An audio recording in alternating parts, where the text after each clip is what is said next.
我個小朋友成日都唔肯同我哋食飯，日日都係咁，真係好攰啊！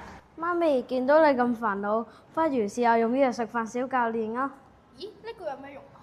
等我哋變個魔法俾你睇啦！食啊！唔使，食啊！唔使，快啲食啊！唔使。唉，呢個就係我日日都要面對嘅情景啦。你睇下用咗食飯小教練之後會點樣？坐直身體，不要趴在桌上，用筷子或松子吃飯，不要西照慢咽，不要說話。好神奇喎，點解會咁嘅？因為我哋呢款食飯小教練如學習於娛樂，透過互動動畫將複雜嘅用餐流程變成一步步有趣嘅遊戲。認識餐具同埋練習揸餐具，到學習飲湯、咀嚼禮儀，都喺快樂中完成。不但可以有效正面鼓勵小朋友自己學習食飯，而且用起嚟更係十分方便。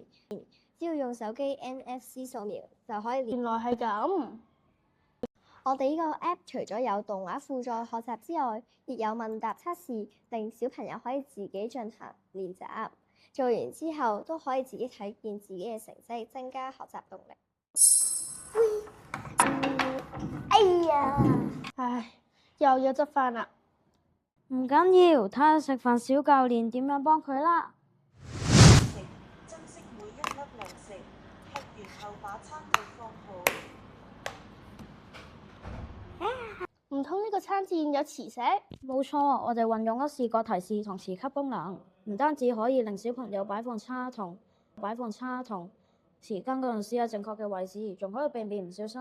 實在太好啦！我要買10套推薦俾啲朋友先得。